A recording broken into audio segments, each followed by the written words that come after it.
Hi, in this video I'm going to show you how to work with the temporal controller in QGIS to create an animation like this where we have some kind of temporal data and we want to see that data evolve through time. Now sometimes it will be a data set like this where futures accumulate over time. Later in the course we'll learn about mesh data where it's actually the data itself that is moving through time. So there can be various ways we can show temporal data and different forms of temporal data.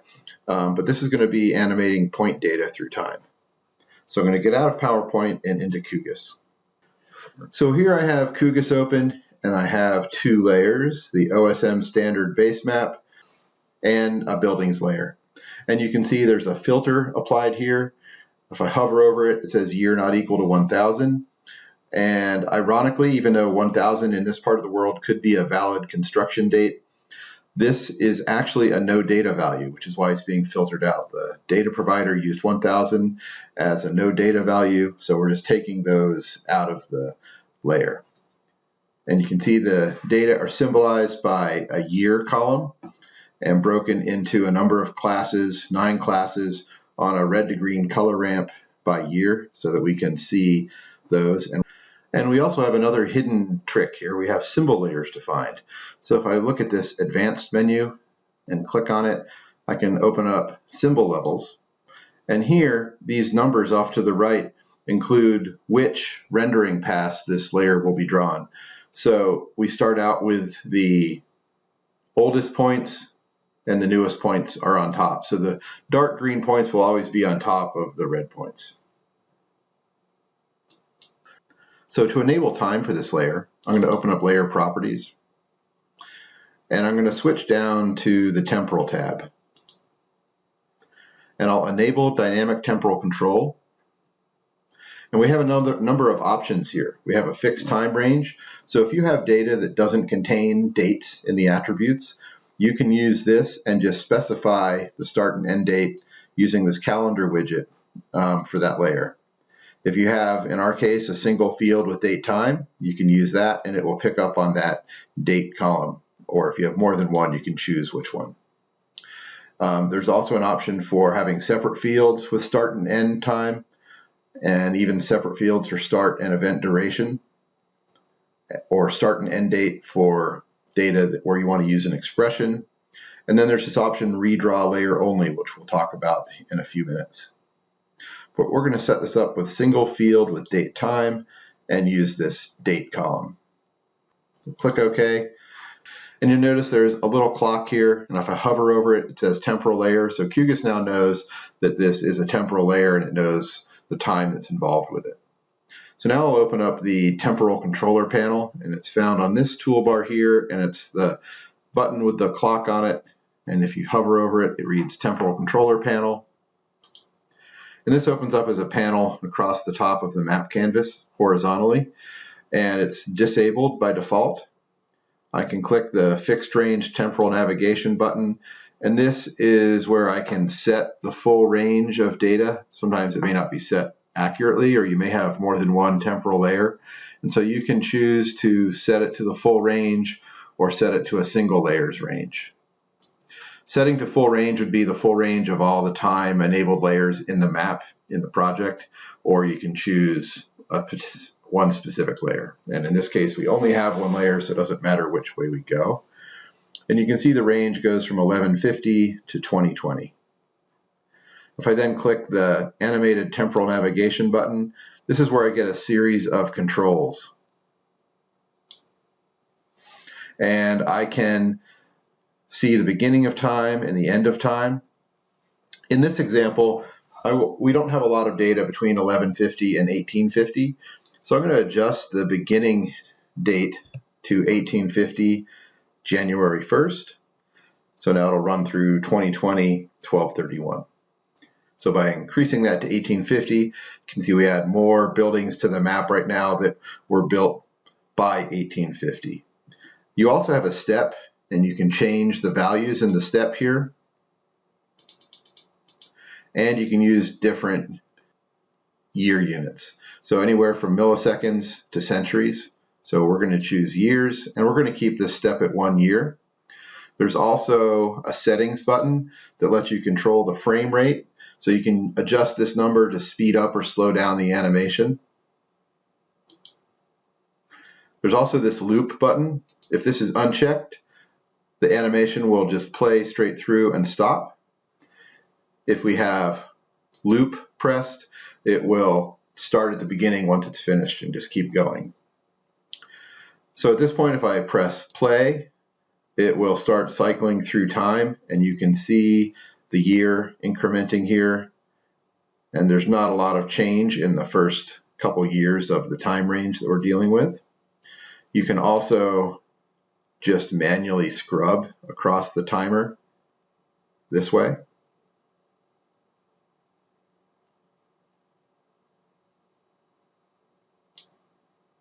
If you press play, with some data sets, depending on the computer you're using, it might get a little jagged or flashy. But if you export the animation, which is always an option by clicking this diskette button, you can save out the animation as a series of PNGs into a directory. So normally it's best to set up an empty directory just for the images you're going to use for the animation. This ### will be filled in with a 0001, 0002, and so on until it produces all the PNGs for your animation. You can set the extent. It will show you the output width and height, so you can set that to a specific width and height if you need to, and you can specify the date range down here as well. So this is nice, but we're building our map, in this case in the map canvas, and we don't have a lot of information here. So for instance, we can look up and see the current year, 1987 in this case, but it would be really nice to have a timestamp on the map as we move through this. So to do that, I'm going to create a new layer and label that layer to create the timestamp. So I'm going to go to the layer menu, create layer, new GeoPackage layer. And I'm going to put this into the buildings GeoPackage I'm working with. And I'm going to call the layer name time and make it a point layer. And I'll put it in the same CRS as the rest of our data.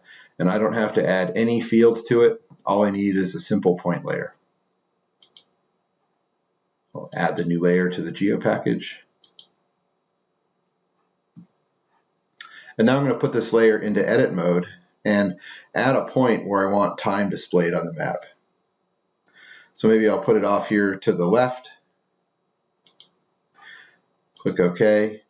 And in this case, I don't want the point on the map. So in this situation, I'm going to use no symbols for this. And I will take this out of edit mode. And I'm going to focus on the label. I'm going to choose a single label, and instead of FID, I'm going to use an expression to populate this. So I will get rid of the feature ID field, and I'm going to go down into variables, and I'm going to look for a variable called map start time. So there's a variable. If you can't find something, you can always search for it. Here it is, map start time. And I'm going to use this variable to put time as the label for my point. And I'll show you how this works. So this is map start time is a timestamp, and it goes from the year all the way out to seconds, which is more than we need. We're going through year by year over a century and a half. So we don't need seconds or minutes or even hours on the map. We just need the year. So I'm going to use the format date function to make this date useful for my map reader. So here's the format date function. It takes a date time, which is my map start time variable, and then a format string. And all the different encodings for the format string are described in the help here. We're going to use YYYY, the years, as a 4-digit number. So I'm going to put my cursor at the beginning of map start time, double click on format date. I'll put a comma after my date time, and then I'm going to enter the YYYY formatting tag surrounded by single ticks and a closing parenthesis. So now my date will just be a 4-number year. So I can click OK, and I will see the year appear on the map. Now I just have to make it a more pleasing, visible font. So I can use the same font here, maybe make it bold, and increase the size so that it's very visible. And you can use any kind of formatting trick for the label you want. So for example, I could draw a text buffer around it and make it fairly large so that it masks out the map around it. And you could add a drop shadow to it. For example, make that halo a little thicker. There we go. So you can do things like that to make the label stand out a little bit more. And then, so the last thing we have to do with this point label is to go into the properties for this layer, use dynamic temporal control, and choose the option redraw layer only. So the layer will automatically be redrawn whenever the temporal range is changed, but no time-based filtering will be applied to the features. So by temporally enabling our buildings layer, they're actually filtered by that timestamp. But here we just want the layer to redraw every frame. So that'll force it to update as we move through time. So now as we scrub through time, we'll have that date changing. We'll make a better visualization. So if we go back to 1850, we can see there's only a few points there. And the other things we can do to dress up our map, since we're building this in the map canvas, are use decorations to add things like a legend or a title. So if I go to the View menu, to Decorations, I can find the title label option, and I can enable that title label, and I can just put in the name of the town, Helsink Buildings. I can choose which font I want, so I can make this a nice big font, like a size 30 in this case, and I could make it bold if I wanted to. Here I'm going to make the font color white, and I'm going to use a dark background color. So I'll use a black background for the color bar that this font is going to be sitting on top of. So white on a black background. And then you can tell it where you want it positioned, and I'll put it top center, and I'll click OK. So now we have that will indicate, if we were to export every frame of this out, what it is the viewer is looking at in the animation.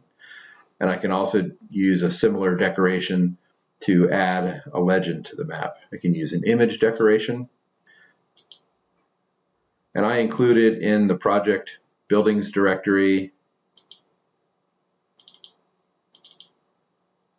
a legend JPEG. So that's how this would work. You take a screenshot of a legend and include that as a JPEG image decoration, and you can define how big you want that to be and how far you want it to be off the margins of the map and what position you want it to be. Bottom left works okay. And you can click apply and change these parameters and apply again until you get it in the right place, and then click OK.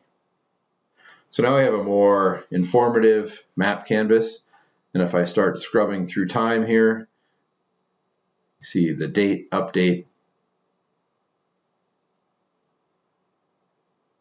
and we see a big building boom. When is that? In the 60s and 70s.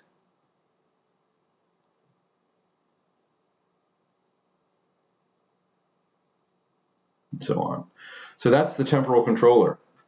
I should mention that it's also possible to build a temporal animation in the print composer. If I go to the project menu and open up a new print layout and add our map to it, under the map properties, there is a temporal range, and you'll see that there's data defined overrides associated with this. So you can use this in concert with a map atlas to drive the temporal range for each map and export out each map and stitch those together into an animation. Or you can simply make a map of one particular piece of time. So that's the temporal controller. And I'll bring back up my PowerPoint slide to show you the finished animation. This is the animation using a slightly different background, and the date and the legend are in a slightly different place than the demo I just showed you. But you can see how smooth the animation comes together once you stitch it together into an animated GIF.